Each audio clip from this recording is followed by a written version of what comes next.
lahat lockdown. Pag linggo walang ginagawa eh. Kaya nagpapahinga. Dito bilib ko rito talaga sa Czech Republic. Ito lang yung napapansin ko. Lalo na sa village na to rito. Pag linggo, wala talaga may gumagawa. Kaya yung huling trabaho, Sabado. So, pag linggo, nagpapahinga talaga sila. So, yan. Si Ana, Sofia, Mamingka, nagre-relax, natutulog. Ang oras, 12:30 na ng hapon. Kaya tapos lang nila mananghalian. Yan yung ulam nila kanina. Pork ribs. Ito naman sa akin, yung cake ko. Ginawa ko. Sarili kong gawa. Upakan ko na to. Sarap. Pero yan ay talagang healthy. No added sugar. Natural yung sugar nang galing sa saging. 2 saging, itlog, cacao powder, Greek yogurt, nuts. Yun. Pero bilang yun lahat ng calories niyan. So, yung calories niyan is around 780 calories. So, kainin kong kalahati. So, mga 300, pwede na yun, 300 calories.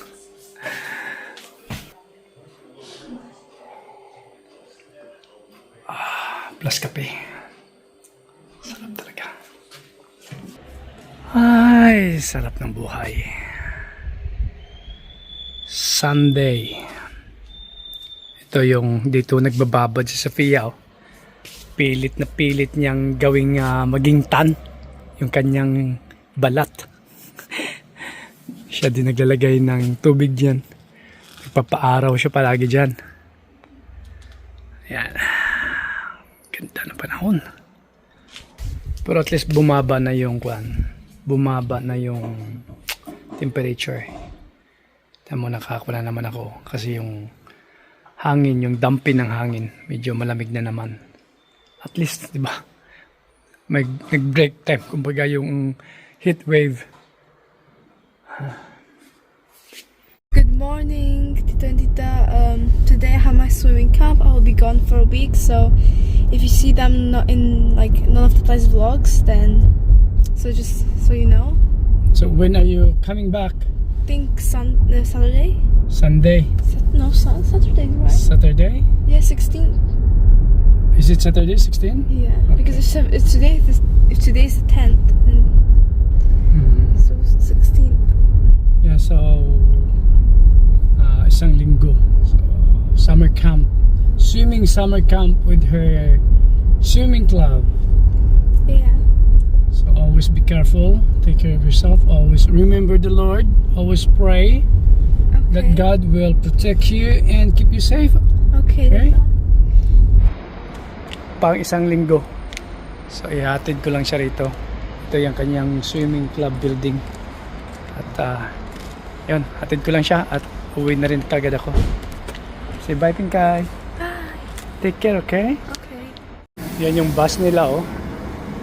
Diretso na doon. So yan.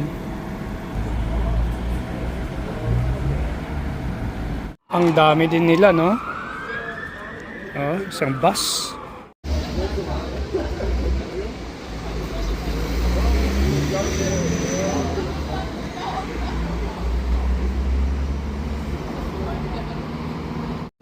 Ayun, nasa loob na siya ng bus. Ang dami din nila. Siguro mga 25 sila ng mga kabataan.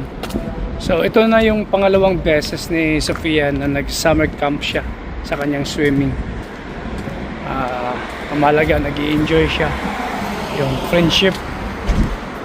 Kasi alam niyo na, hindi naman ningitsin yung lahat na Sofia. Foreigner talaga rito sa Czech Republic. So mahalata, kumbaga mahalata mo siyang foreigner pag magsalita siya ng Czech. Mahalata mo siyang foreigner kasi yung kanyang Czech hindi ganun ka-perfect. Parang yung mga Amerikano na pagpupunta ng Pilipinas, pag magtatagalog, may mga Amerikano na nagtatagalog, may mga foreigner na nagtatagalog, pero kahit papaano mahalata mong foreigner, galing sa ibang bansa. Gawang nung accent. So ganun din si Sofia, pag nagsasalita siya, yung accent niya iba sa native na mga Czech. So yan, isang linggo natin siyang hindi makikita. Dahil nagbibuild tayo ng muscle, bumili ako nito. Ayun, laki. 2 kilo. Yun. Laki. Amix Isoprime CFM Whey Protein Isolate. Ano sa palagay nyo? Cookies ang flavor.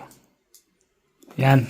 So, para ma-reach natin yung ating protein na kasi dapat nagtitake ako ng protein ng around 160 grams protein. Yan. So, isang serving nito is 35 grams. Sa 35 grams na protein, makakuha ako ng 31.5 grams. Laki. Ganda. Ang ganda ng quality ng protein na to. Sa isang scoop, 35 grams. Sa 35 grams, 31.5 grams na protein. Okay. Basta isolate na protein, maganda. Yan. So, dito sa Czech Republic, mas mura pag online ka bibili. Yung mga talagang legit na online site. Yung mga pang sports and gym site na mga dito, online stores. Alright, so after gym, ito yung gagamitin ko. Yan. Isa din to sa nakatulong sa akin na patayin yung cravings ko sa mga sweets. Yung gumagawa ko ng sarili kong cake. Kasi ito, high protein cake ito. So, ang ingredients nito ay 160 grams banana, 96 grams eggs, 8 grams cashew nuts, 10 grams hazelnuts, 8 grams walnuts, 180 grams Greek yogurt with 5% fat. Tapos, 32 grams nutrient whey. Ito yung gamit ko. Whey. So, sa 32 grams, makakuha ka ng 24 grams na protein. Tapos, 10 grams na cacao powder. Yun. So, no added sugar.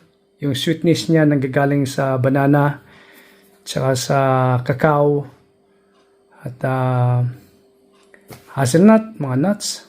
Okay na to. Tapos, ang kakainin ko mamaya niyan, kalahati. Siguro, mga isang ganito, mga 700 calories. Pero, siyempre, hatiin mo yan. Hindi mo naman uubusin. Pero, masasatisfy ka talaga. Mabubusog ka talaga. At napakababa ng calorie niya. At napakataas ng kanyang protein. Kasi pag nagda-diet ka at nagbibuild ka ng muscle, dapat 1:1.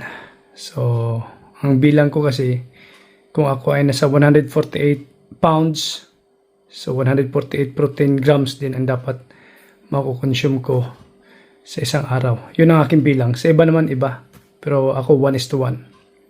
So, nasa ako na ako ngayon, nasa 148 pounds. So, 148 grams ang aking protein. So, ito, aking nililista ko talaga, with gamit ang aking powerful kitchen scale. Timbangan ko na aking pagkain.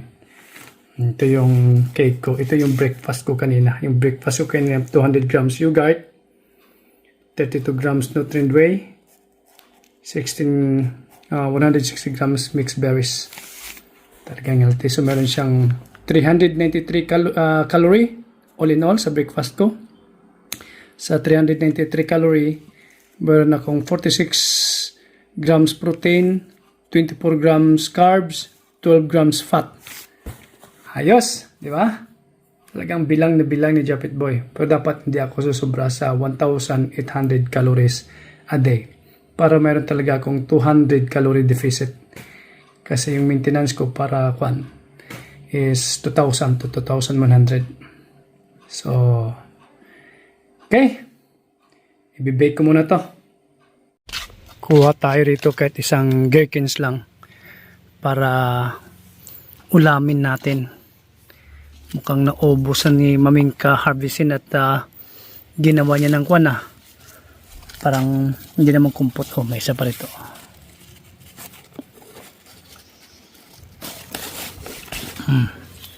Okay na to. Yan. Isa-isa lang. Tapos isang kamatis. Oh. Diba? Isang kamatis. Ito. Oh, yun. Yan. Ulamin natin to. Partner ng ground rabbit. Kung may ground beef, may ground chicken, mayroon ding ground rabbit meat. Mataas yung protein. So, yun ang ulamin ko. With sauerkraut. Ayos. So, ng panangalian ng Japit Boy. Ito, natimbang ko na to. Ground rabbit to eh. Tsaka yung sauerkraut, natimbang ko na yan. Itong gherkins mo lang timbangin natin. 49 grams. Okay. Back to zero. Tomato. 77 grams. Ayos. 29.77. So, bilang lahat. Tapos, isusulat ko yan dito. Ground rabbit. 210 grams. Yan. Yun. Kain tayo. Nakapag-pray na ako. So, gherkins.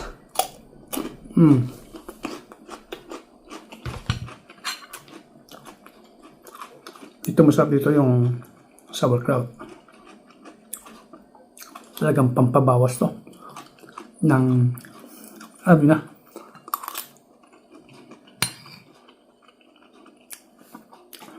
Pero huwag kang kumain ng sauerkraut kung nagta-travel ka. Baka may emergency.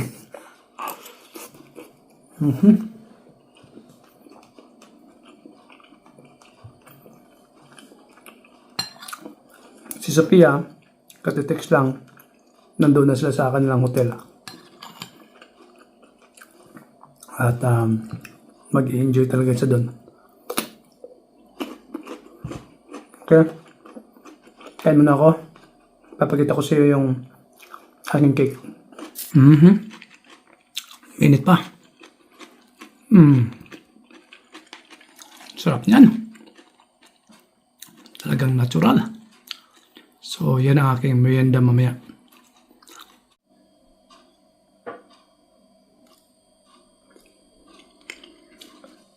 Tapos, black coffee. Relax lang dito sa bahay. Tapos na lahat ng gawain. Dalawa lang kami ni Maming Karito. So, yan. Yeah, Sophia phoned me and she said that they had a training and she's now going for dinner. Good. Wow.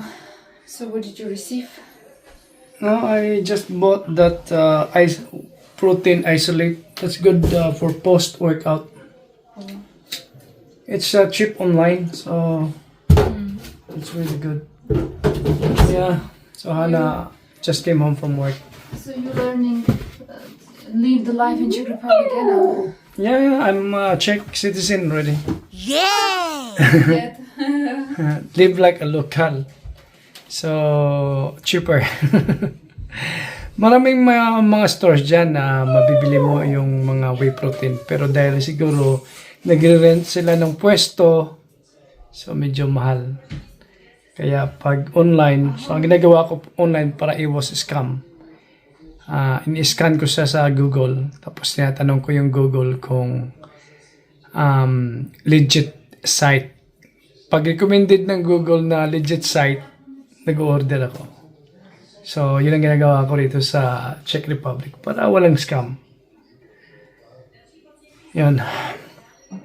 Okay, so karating lang ni Hana. Kating trabaho. Lumabas siya ng alas 5:30 ng hapon. Tapos abang ng bus kasi kanina ako nga gumamit ng kotse gawa ng inihatid ko si Sofia. Pag wala si Sofia, naninibago kami. Alam mo yung batang yun pag kami lang dito, maingay yun. Palakwinto yun.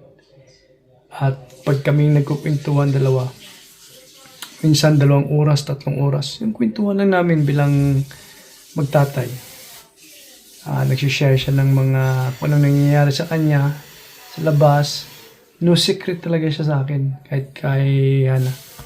Talagang kinukwento niya lahat kung ano yung kahit ng mga sekreto na ikinukwento sa kanya ng mga kaibigan niya. Pero between the three of us lang yun yan. Pero at least masaya ako yung bata hindi siya nagtatago ng mga lihim. Yung mga crushes niya, anong feelings niya, kailangan niya lang talaga ng guidance. Kasi magpo 14 years old na siya by January. So, yan. Kaya kung ano yung mga activity niya outside school or school, kahit medyo magastos, talagang pinagsisikapan namin ni Hana na may padala siya para sa mga ganong activity. Kasi to be honest, may mga parents din dito sa Czech Republic na can't afford sa mga ganong activity. Tamo, 6 days sila doon. Monday, Tuesday, Wednesday, Friday night, Saturday. Darling, Yeah. when is Sophia's come back? Sunday. So, 6 nights sila doon. So, hotel yun. Doon sila lahat kakain. So, magastos talaga. So ja już przyszła do tego. Pero, nag-iisang anak, kailangan full support.